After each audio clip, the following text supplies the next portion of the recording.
So much to talk about in this episode, so little time. Here we go. Hi guys, my name is Maria Park and this is Approach to Nerd, and in this episode we are talking about WandaVision episode 5 and all its craziness.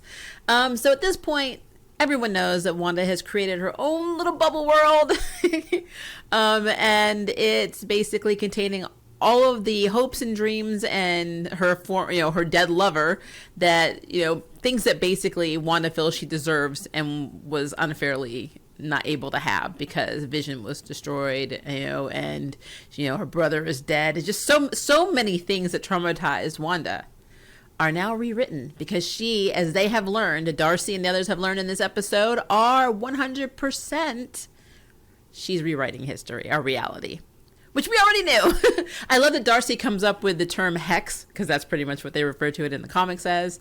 I also think that the trauma plays a big role in Wanda's life because if you look at every commercial we've had, even this one, the Lagos catastrophe is pretty much rewritten as a paper towel commercial. So it's like everything that traumatized Wanda in some way is pretty much recreated, rewritten. So of course it's Wanda. But let's talk about the other stuff, like Agatha. That's what I'm calling Agnes. It's Agatha. I love when she first comes in to help with the babies that won't stop crying. She basically says, do you want to take it from the top? Like, it's a script, and she knows it's a script, and she knows that she's a part of this world, and she knows that she's in, the world she's in, and the role that she plays is a character. I also love the fact that they make it so Agnes always knows what is needed, especially where the twins are concerned, because remember in the comics, Agatha was a nanny, and she was actually Reed and Sue Richards' nanny for their baby. So it's just interesting. It's interesting, Agnes's role. Every time I see Agnes, I'm like, eh. Now, there are a lot of theories that Agnes is actually Mephisto, and I can see the logic in that because the boys seem to age and she doesn't seem to be confused or startled about this, and it's almost like she needs them to age in order to accomplish something. And if it is Mephisto, then of course it's to devour them because they're parts of his shards of his soul and he wants them back.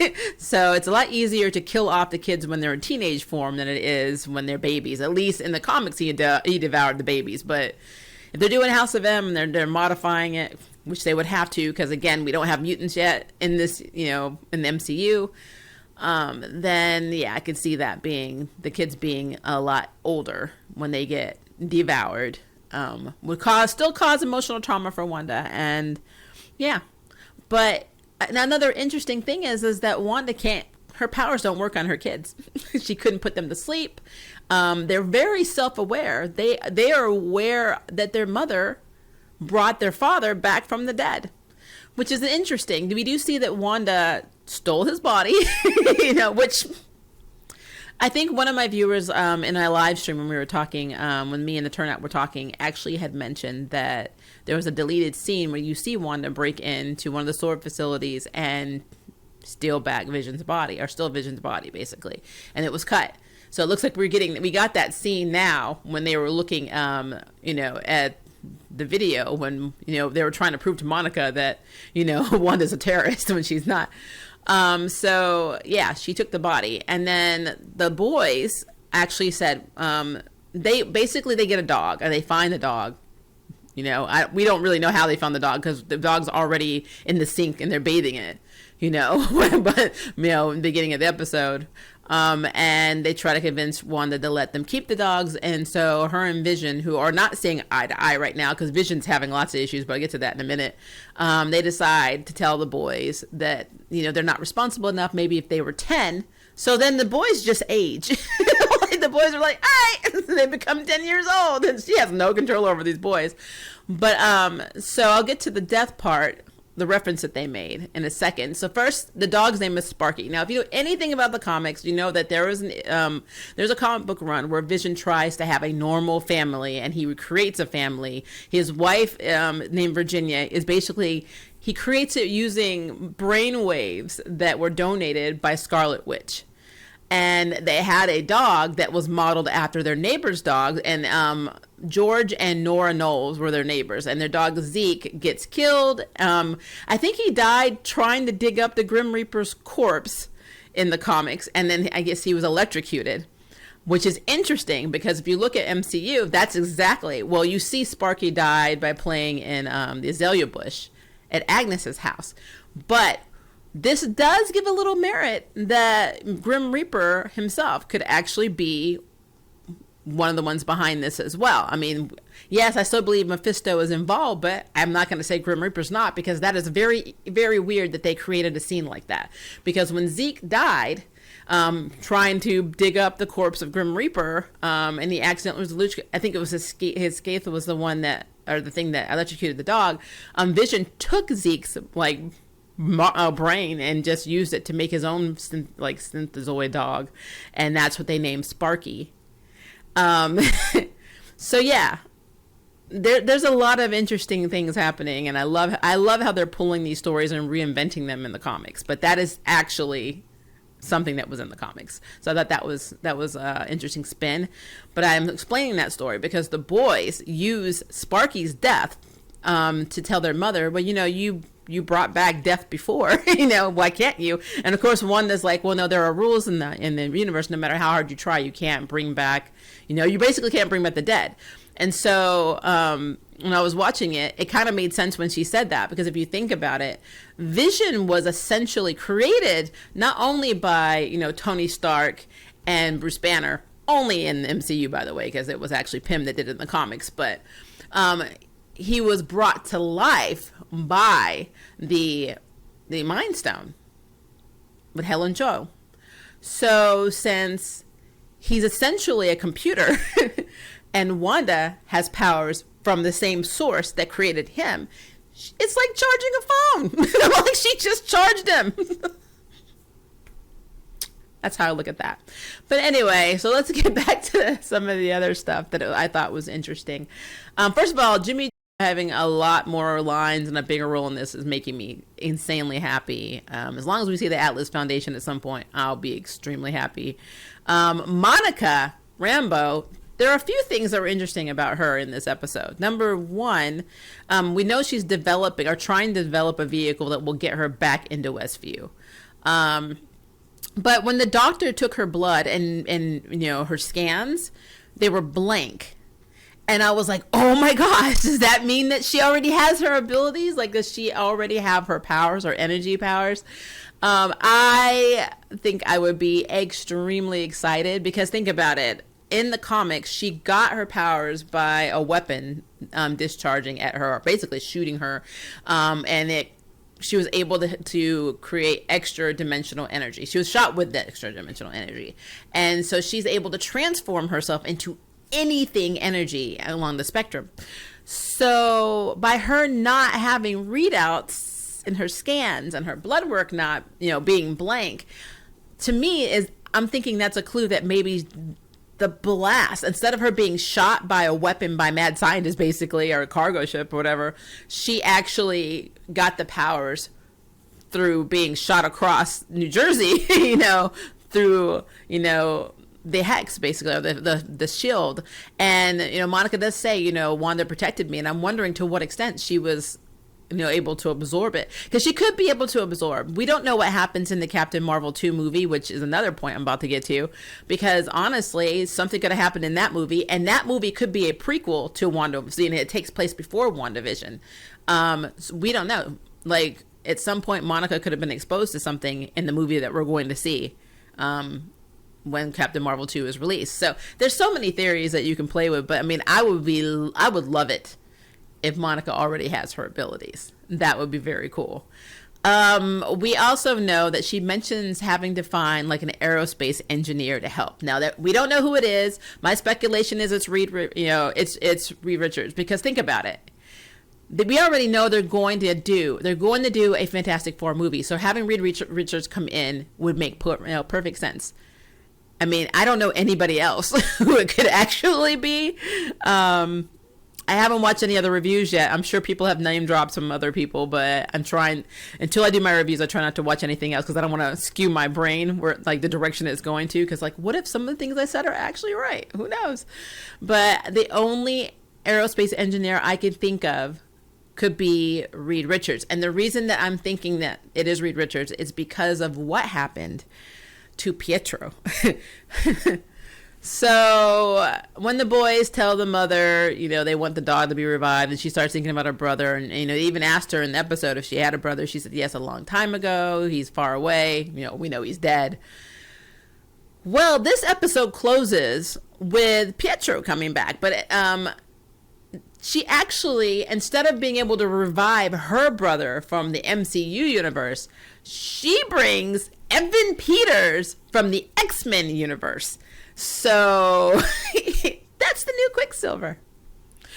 That's definitely a good indicator of two things. Number one, we're getting mutants. And number two, I think it's the multiverse. Because, I mean, we're pretty much going to be dealing with the multiverse in Spider-Man and in Doctor Strange. So, of course, it's the multiverse. Of course it is. I mean, we got a taste of it in Far From Home. So, I mean, yes. Absolutely. So she's bringing in people from other times, and that's how we're probably going to get the X-Men and the Fantastic Four, technically, even though I'm not sure if the Fantastic Four are on their timeline in the Prime Earth, if this is Earth 616, or if it's, I mean, who knows? Who knows what version of the Fantastic Four are coming? But Wanda is opening the door of different realities, you know, being able to exist or coexist. So, yeah, I am excited about that. I am very excited about that. But when I saw Evan Peters, I was like, holy crap, it's the wrong Quicksilver. I'm like, this is insane. This is insane. And then there's Vision. Vision, he knows something. I mean, come on. He's a computer. He's logical. He knows something is going on. He is having lots of issues. People are strange. People are doing weird things. The entire thing with Agnes, which I think if Wanda had been smart, she would have made it so Agnes was not around Vision hardly at all, because Agnes is not even pretending to not know that things are happening. And she just accepts all the weirdness, and that in itself to Vision is very illogical. And then the whole incident with Norm, where he basically takes away or blocks what Wanda's doing in his head, when he realizes that this is a man who's trying to get to his family, and he's basically being held hostage by his wife. All of this is like coming to a head. I do love when they had the drone, the old drone in, you know, Westview, and you see Wanda bring it back, and she just kind of throws it, and she's like, this is your last warning. And they realize just how powerful Scarlet Witch is. She doesn't have her title yet. They're not calling her Scarlet Witch, but we know who that is. But it's just really, really weird that, you know, everything that's happening, I don't think is just Wanda's doing. Yes, the world, holding the world hostage, at least in this town, hostage, is definitely bad. She is essentially, you know, she kidnapped people. She kidnapped an entire town so she could live out her best life. To the point where, I mean, every genre. I wonder if she watched all these shows like at Nickelodeon, like Nick at Night. Like, you know, we've had I Love Lucy, you know, we've had the Brady Bunch. Now we have Family Ties. They even did like this whole, you know, parody type situation or mocking, you know, Family Ties opening, which is really weird. And it had a little bit of like a lot of, so like all of the things that we liked about the 80s, so like late 80s, early 90s, were present in this episode, especially the aerobic gear. but no, she's living her best life, and they're threatening her best life. So it's gonna come to a head. But I don't think Wanda is the only like, I don't even know if it started with her. That's the thing. Like, she even says, I don't know how it began, but, you know, she pretty much rolled with it.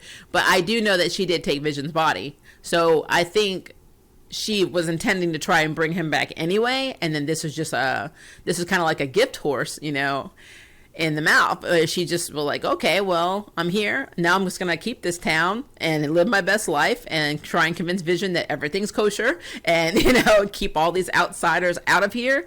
And it takes tremendous power for her to be able to hold all of that. She does make a comment, like, Vision says she's controlling everything. She said, "Do you think I'm controlling everything to the point where people are going to her dentist appointments and mowing their lawn? I'm just making all of that happen." And she does have a point. She's very strong, but I don't know if she can control that many people simultaneously on a daily basis, unless that's why her powers are whacking out, because she is doing too much and it's straining her. I don't know, but she is very strong. When she went to bring the drone back, she waved her hand and controlled all the minds of the people that had guns on her to turn them around on Monica and douchebag. It's just there's a lot. There is a lot going on. So I'm actually very happy with this episode. I think they did a very, very good job. I just want to know who the aerospace engineer is, if it is Reed Richards. I also want to know what the hell happened between Carol Danvers and her, because when Jimmy and her were talking, and Monica's like, well, Wanda's very strong. I mean, she almost took out Thanos, so she hadn't been distracted. And then she's like, nobody else had come close. And Jimmy's like, oh no, I mean, Captain Marvel did. And then you saw, Monica's face was like, F that bitch. I'm like, uh-oh. So I think whatever happens either in Captain Marvel 2 or between WandaVision and Captain Marvel 2. Maybe when her mother got sick, Carol never came to visit, when she first got diagnosed with cancer, or maybe she blames Carol for her mother's cancer. Maybe she was exposed to radiation when they were in space. I mean, there could be a lot of reasons. But yeah, there's some bad blood between Monica and Carol, and I really want to know what it is. I'm probably leaving out a lot more stuff. There's just so much. There's so much. But those are the things that stood out to me in this episode. So I liked it. I think that you would like it. I want to know what you think, so leave me a comment below so we can talk about it. And if you would like to sign up for jury duty, hit the subscribe button. If you would like to know who's next on Nerd Bell, hit the notification bell. Until next time, I can't wait for you to approach the nerd. Bye, guys. Thank you for watching my video. I really appreciate it. But hey, the party doesn't have to stop now. Click on one of these videos and keep it going.